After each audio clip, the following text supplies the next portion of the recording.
Boa noite, irmãos. Nós estamos iniciando mais um culto. Com a graça do nosso Deus, Ele tem nos sustentado, tem cuidado de nós. E temos a esperança que todos têm percebido o cuidado do nosso Deus. Nós vamos oferecer esse culto a Ele e queremos que Ele nos abençoe ao longo desses minutos que passaremos juntos. Vamos orar, agradecer ao Senhor, vamos adorar ao nosso Deus.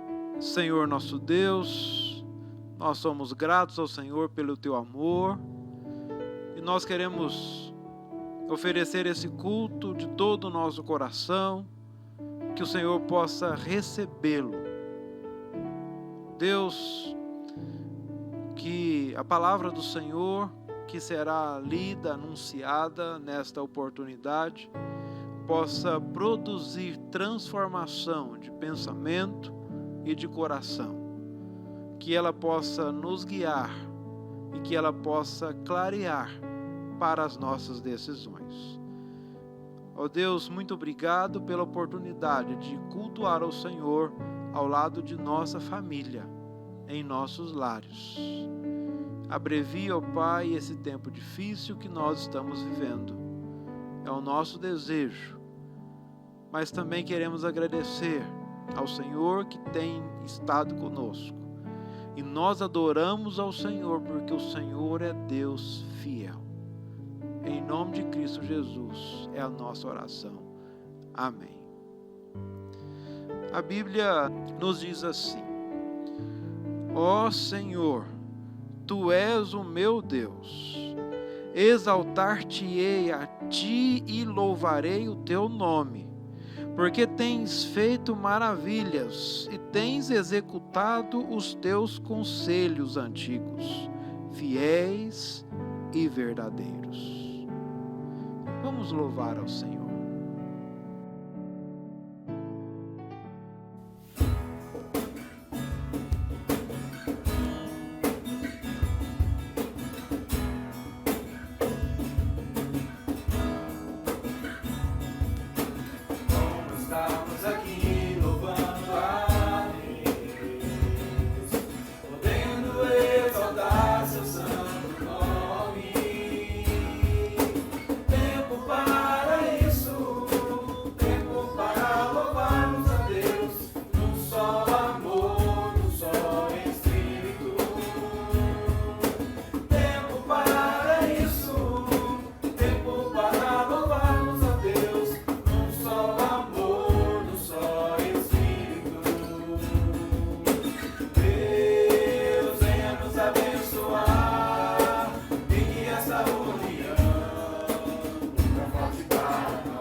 Nós vamos ler Isaías capítulo de número 1, do versículo 18 ao versículo de número 20. Nos diz assim: Vinde, pois, e arrazoemos, diz o Senhor.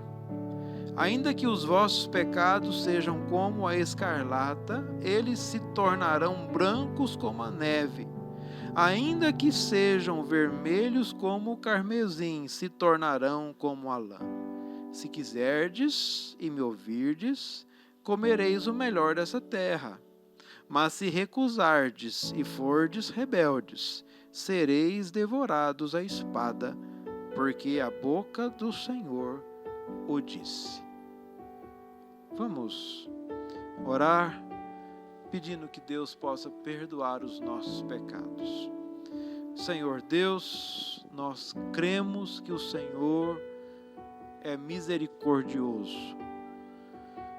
E por causa da misericórdia do Senhor, nós cremos com toda a convicção de que o Senhor perdoa os nossos pecados. Tenha, portanto, misericórdia de nós. Cuide do teu povo e que cada um de nós, como povo do Senhor, saibamos reconhecer que somente o Senhor, com a graça incomparável, tem poder para nos perdoar. Em nome de Cristo Jesus. Amém. Vamos cantar? Louve aí de sua casa. Louve, cante ao Senhor.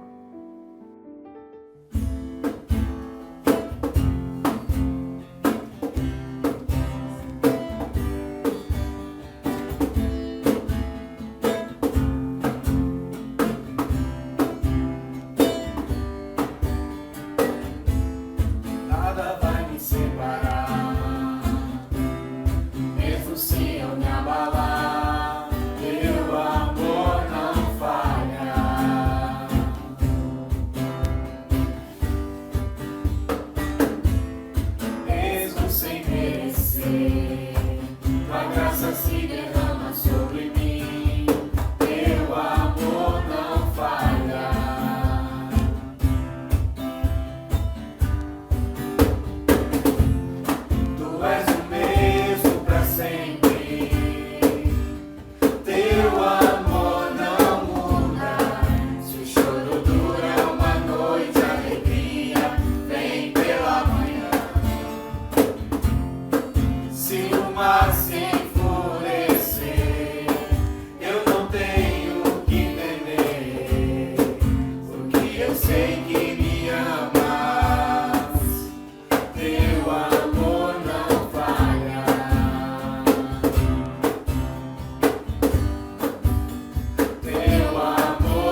ainda lendo o profeta Isaías, agora o capítulo 26, 2 versículos, o 3 e o 4, nos diz assim: Tu, Senhor, conservarás em perfeita paz aquele cujo propósito é firme, porque ele confia em ti.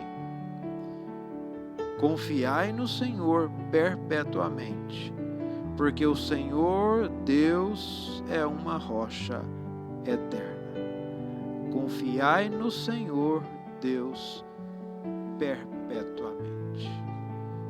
Vamos agradecer a Deus e vamos demonstrar essa confiança em nosso Deus.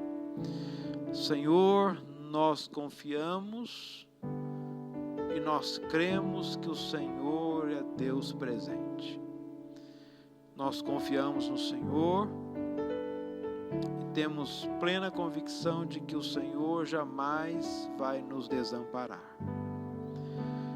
Ainda que seja difícil o tempo vivido hoje, nós sabemos que o Senhor continua sendo o mesmo Deus e continua guardando a cada um de nós.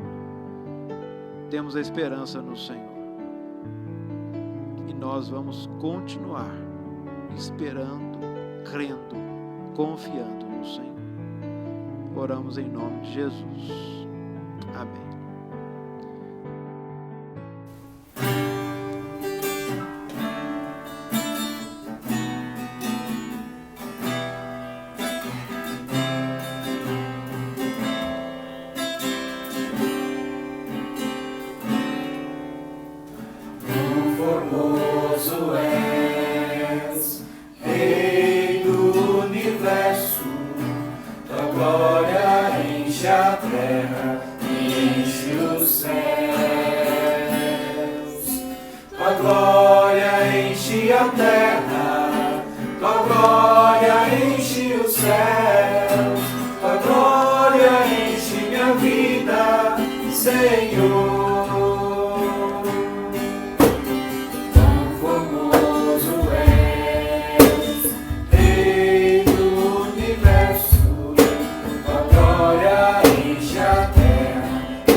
Nós vamos ler a palavra de Deus no texto de Mateus, capítulo de número 4, do versículo 5 ao versículo de número 7.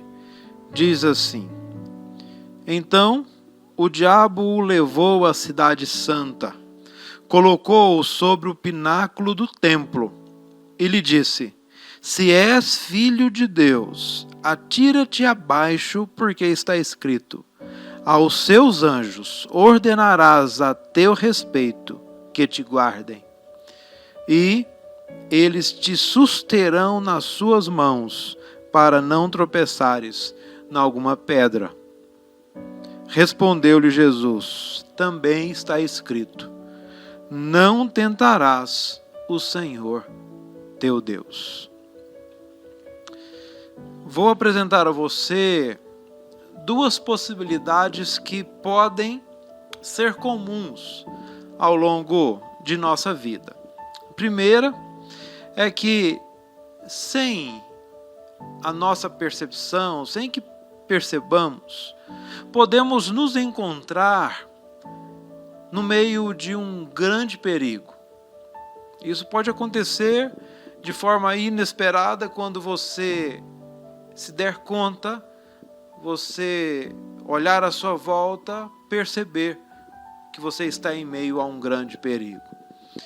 Algum tempo atrás, em uma mensagem bem curta, falei de um aspecto muito importante, mas a mensagem também mostra dois momentos, além dessas questões importantes que tem a ver com o relacionamento, tem a ver como nós olhamos as pessoas, como as pessoas nos olham, como nós ajudamos as pessoas, tem esse direcionamento, mas além disto, a mensagem apresenta dois momentos que exemplificam bem aquilo que eu acabei de dizer, que tem a ver com perigos que surgem inesperadamente. Foi quando Paulo, de forma inesperada, esteve em duas situações de risco que ele enfrentou, mas Deus o livrou. Eu gostaria de recordar essa mensagem, convido você a assistir comigo. A palavra de Deus conta uma história em que Paulo estava sendo levado preso para Roma e no caminho algumas coisas difíceis aconteceram. Ele estava sendo levado preso porque havia discordâncias sobre o aspecto missionário de Paulo. Paulo evangelizava, falava a respeito de Cristo Jesus, e isso começou a incomodar muitas pessoas, e eles criaram uma situação para que isso se tornasse um crime, de modo que ele acabou sendo conduzido preso, saindo de Israel para Roma, na Itália. No decurso da viagem aconteceu um naufrágio, e o navio acabou sendo destruído, e eles foram parar numa ilha chamada Malta. Essa ilha fica ao sul da Itália. Convido você para até ler depois, com calma, o texto de Atos, capítulo de número 28, do versículo 1 ao versículo de número 10. Esse texto conta exatamente quando eles estavam entrando, chegando nesta ilha e começando a conhecer algumas pessoas ali. E tem aqui algo que chama a minha atenção. O que chama a minha atenção é como que as pessoas da ilha passaram a observar Paulo e a ver o que estava acontecendo ali e a criar uma situação de cochicho, de fala a respeito de Paulo. Paulo era um condenado por anunciar Cristo Jesus, chegou na ilha, se safando então de um naufrágio, e logo depois que Paulo entrou na ilha, estava fazendo bastante frio, o texto diz que aquelas pessoas receberam eles com bastante humanidade. Ele pegou alguns gravetos e foi colocar na fogueira. E quando ele fez isto, uma serpente picou Paulo. E eles começaram a dizer: olha, certamente esse homem é um assassino, porque ele se safou do mar, mas não se safará agora da picada dessa serpente. Mas o texto diz que ele se safou e ele não morreu. E ao contrário disto, ele passou a ajudar as pessoas. A partir do versículo de número 7, mostra que Paulo foi para a casa de um homem chamado Públio, e ali ele começou a ajudar, a orar por algumas pessoas, especialmente para um homem ali, que era o pai de Públio, e aquele homem ficou bom, e depois as outras pessoas da ilha começaram a procurar Paulo para fazer a mesma coisa, para pedir que Paulo orasse por eles, e eles passaram a ser abençoados. Eu quero destacar, então, duas coisas. Primeiro, a forma com que as pessoas olharam para Paulo e fizeram um pré-julgamento, dizendo, certamente este é um homem assassino. Sem conhecer Paulo, sem saber quem ele era, sem conhecer a história de Paulo. Quantas vezes nós fazemos isso? Começando a julgar, começamos a criar uma situação, a falar do outro, sem sequer conhecer. E no caso de Paulo foi duro, porque eles disseram, olha, este é um assassino, sem sequer conhecer a realidade da vida de Paulo. Mas eu gostaria de inverter a situação. Quantas vezes nós também passamos por isso, sendo pré-julgados pelas pessoas? E o conselho que eu dou para você é a partir do que Paulo fez. Paulo, mesmo diante de uma situação difícil, uma situação de injustiça, uma situação complicada, Paulo não deixou de servir. Paulo não deixou de ser bênção para as pessoas. Paulo não deixou de querer ajudar as pessoas. E esta atitude de Paulo, certamente, fez com que as pessoas mudassem a ideia que eles tinham de Paulo. Se antes a ideia era um assassino, agora é a ideia de um homem que pode ajudar, que pode trazer vida novamente às pessoas com a oração, sendo bênção, sendo amigo das pessoas. Que nós possamos viver assim também.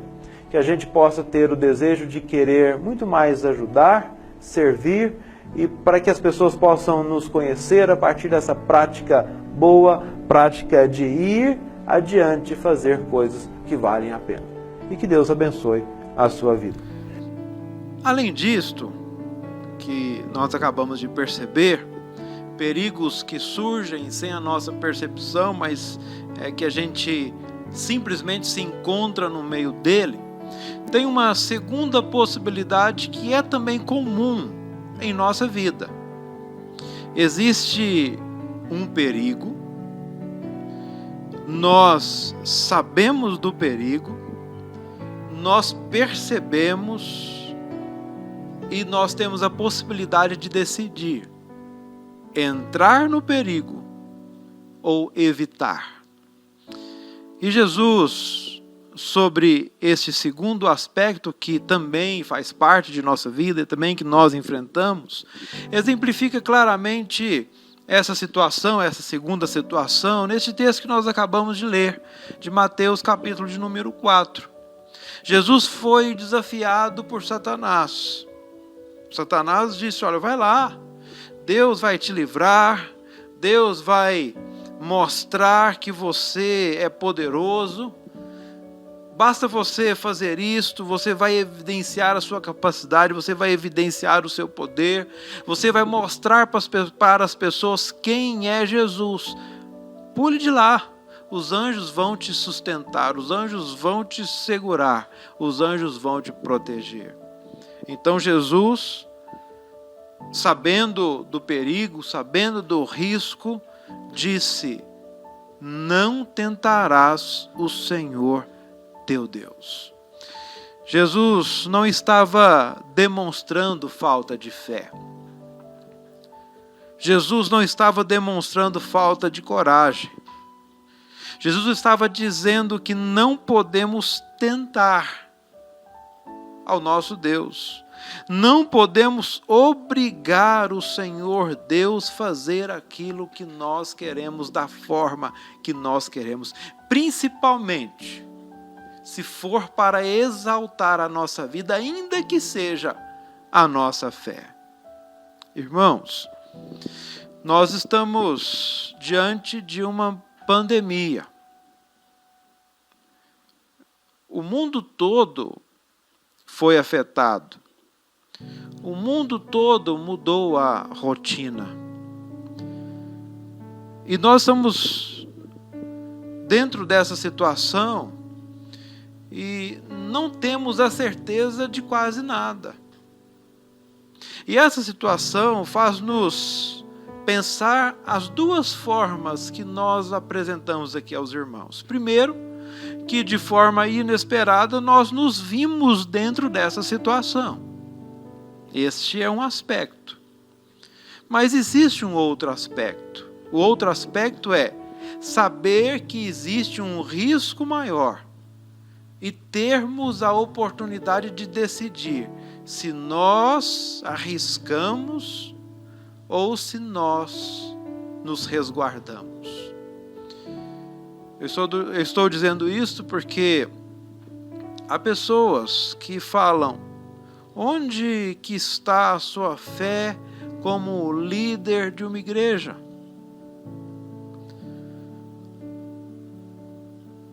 Ao contrário, há pessoas aí que têm fé, há pessoas aí que são pessoas que já estão com as suas igrejas abertas, porque essas pessoas creem em Deus. Mas as palavras de Jesus são claras, são diretas, e as palavras de Jesus já respondem este questionamento. Não tentarás o Senhor teu Deus. De modo que, se existe um risco,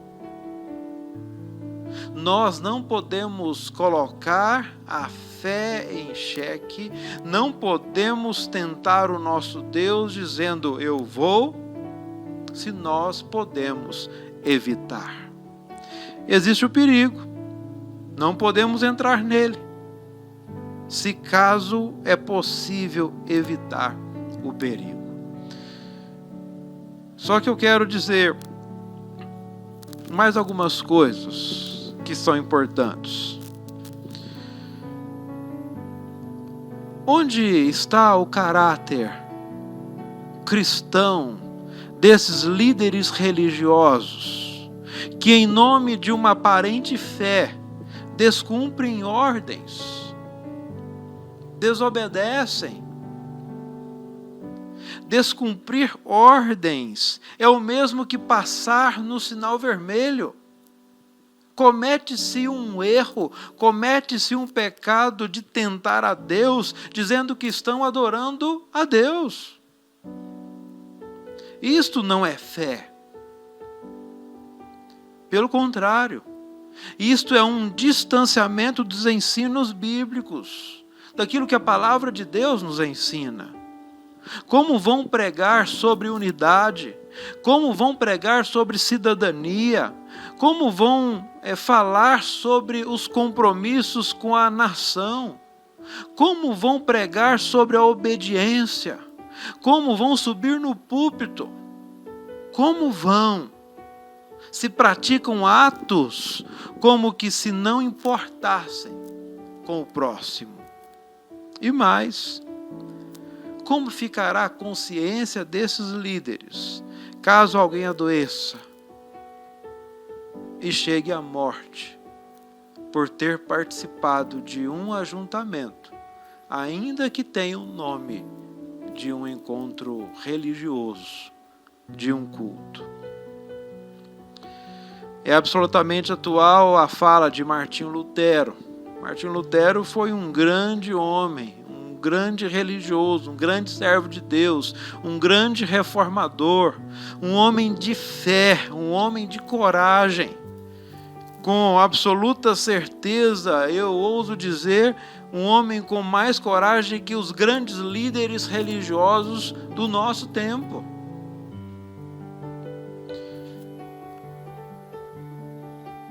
Lutero, embora não tenha vivido no auge da peste negra, porque o auge dela foi 1343 a 1353, mas teve a peste negra muitas idas e vindas e durou até por volta de 1671.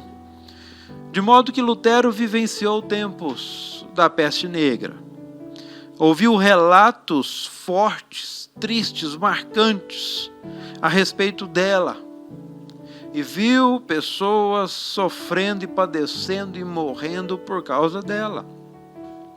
E foi sobre ela que Martinho Lutero falou. Ele disse, ao enviar uma carta de alguém que pôde fugir de uma praga mortal, escrita ao reverendo doutor Johannes Hess. Lutero disse assim: pedirei a Deus para misericordiosamente proteger-nos. Então farei vapor, ajudarei a purificar o ar, a administrar remédios e a tomá-los. Evitarei lugares e pessoas onde minha presença não é necessária, para não ficar contaminado e assim, porventura, infligir e poluir outros, e, portanto, causar a morte como resultado da minha negligência. Se Deus quiser me levar, Ele certamente me levará, e eu terei feito o que Ele esperava de mim, e, portanto, não sou responsável pela minha própria morte, ou pela morte de outros. Se meu próximo precisar de mim, não evitarei o lugar ou a pessoa, mas irei livremente conforme declaro acima. Veja que essa é uma fé que teme a Deus, porque não é ousada nem insensata e não tenta a Deus. Diante disto, e após dizer tudo isto, eu quero finalizar dizendo algumas questões. Primeira, que nós precisamos ter bom ânimo. Jesus disse, tende bom ânimo, eu venci o mundo. Palavras de Jesus a nós. Então, meu querido irmão, primeira coisa, tende bom ânimo. Mas também é preciso ser paciente. Não alimente palavras ruins, caso você ouça alguém dizendo e questionando a sua fé. Não se preocupe com isto. Seja paciente e alimente coisas boas em seu coração nesse tempo de dificuldade que nós estamos vivendo. Use esse tempo para fazer dos cultos online o culto do seu lar também. Então aproveite esse tempo agora para reunir a sua família, interagir com os irmãos através de recados e intensifique a sua intimidade com Deus. Não abandone a fé, valorize a nossa igreja que é responsável. Valorize o conselho da nossa igreja que é responsável. Valorize a liderança da igreja e valorize tudo aquilo que você tem feito em prol da igreja. Porque a igreja tem sido extremamente importante nesse tempo de crise que nós estamos vivendo. E por fim, eu quero dizer, este tempo vai passar. E cremos que Deus vai abreviá-lo para nós. E quando nós retornarmos, estabeleça este compromisso de ser ainda mais fiel ao nosso Deus e à igreja do Senhor Jesus. Que Deus nos abençoe. Amém.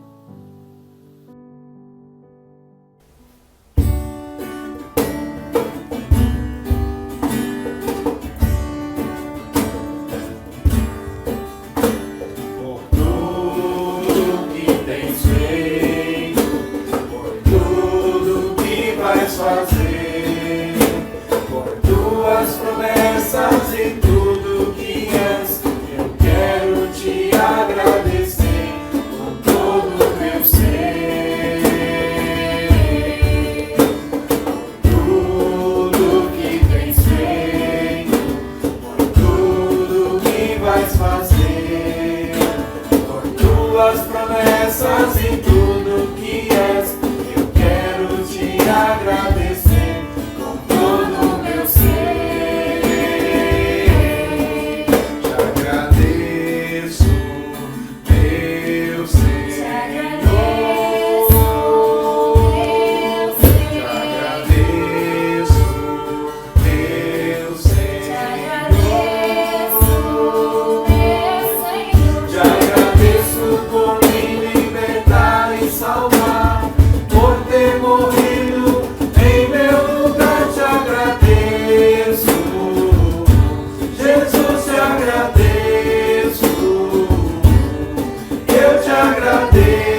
nosso culto está chegando ao final.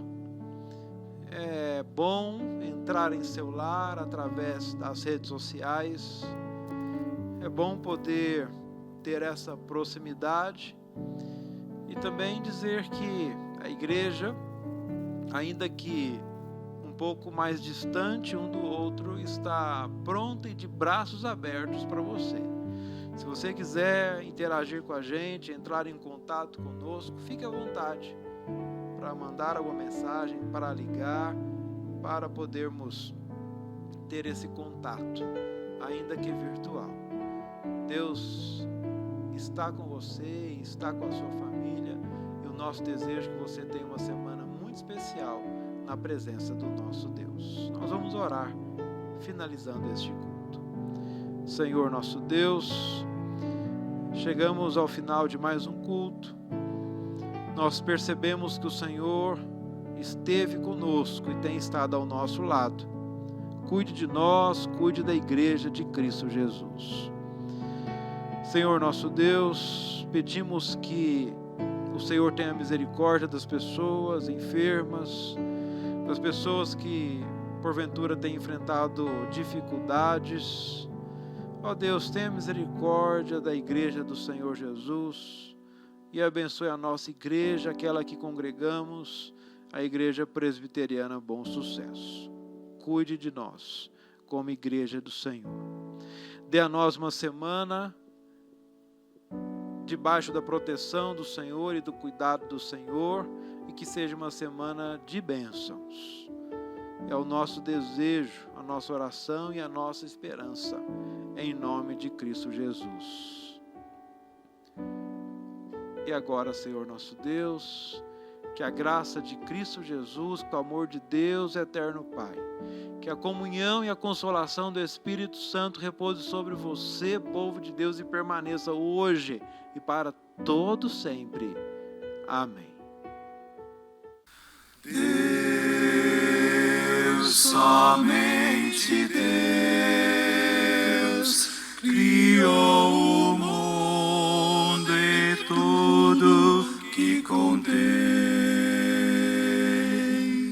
Do magnífico ao comum, a glória que reluz pertence só a Deus. Deus, somente Deus, é a verdade pura, milenar.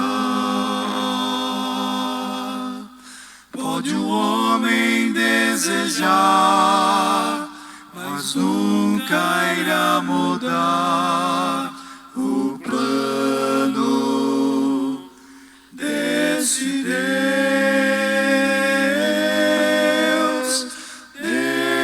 Deus, somente Deus, tem o poder do trono universal. Proclamem terra e céu, exultem em louvor a Deus, somente a Deus.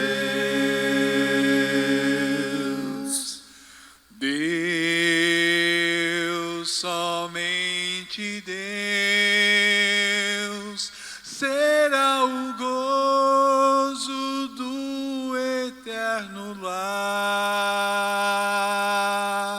Sem tristeza e sem pesar, viveremos para louvar a Deus, somente a Deus. Deus, somente Deus, tem o poder do trono universal. Proclamem terra e céu, exultem em louvor